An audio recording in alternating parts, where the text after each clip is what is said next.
இன்னைக்கான daily vocabulary பார்க்கலாமா? So first sentence பாருங்கள். இதுக்கு பதிலாக வேறு வாங்கு. அப்போ எதையாவது ஒன்று மாற்றி வாங்கிட்டோம் அப்படின்னா இதுக்கு பதிலாக போய் வேறு வாங்கிட்டு வா அப்படின்னு சொல்லுவோம். ஸோ இப்போ இந்த வாங்கு அப்படின்னா என்ன வேர்ட் சொல்லுவோம்? பை அப்படிங்கிற வேர்டு யூஸ் பண்ணுவோமா? சம்திங் எல்ஸ், வேற பதிலாக வேற அப்படின்னு சொல்கிறதுனால சம்திங் எல்ஸ். பதிலாக அப்படின்றதுக்கு என்ன யூஸ் பண்ணுவோம்? Instead of this. இதற்கு பதிலாக வேறு வாங்கு. அந்த வேறு தான் something else. By something else instead of this அப்படின்னு யூஸ் பண்ணுறோம்.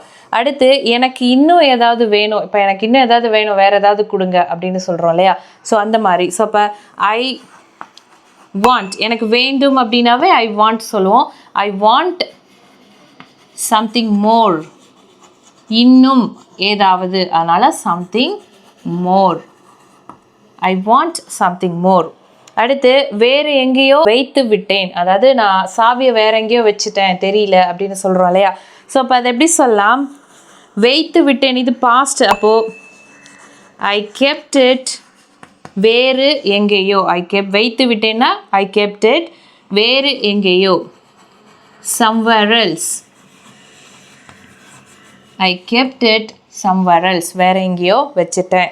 அடுத்து நான் அவனை பார்த்தேன். நேற்று நான் ஸ்கூலுக்கு போகும்போது நேற்று அவனை நான் பார்த்தேன் அப்படின்னு சொல்லுவோம். இந்த பார்த்தேன் அப்படிங்கிறது பாஸ்ட் டென்ஸ். இப்போ பாஸ்ட் டென்ஸில் பார்த்தேன் அப்படின்னா சா அப்படின்ற யூஸ் பண்ணுவோம். அதாவது சியோட V2 verb யூஸ் பண்ணுவோம். ஸோ இப்போ இந்த சென்டென்ஸ் எப்படி இங்கிலீஷில் சொல்லலாம் அப்படின்னு எனக்கு கமெண்ட்டில் சொல்லுங்கள். இதே மாதிரி நீங்களும் ஈஸியாக இங்கிலீஷ் கற்றுக்க ஸ்க்ரீனில் தெரிகிற நம்பரை காண்டாக்ட் பண்ணுங்கள். If you want to learn more, please follow my channel. See you in the next video.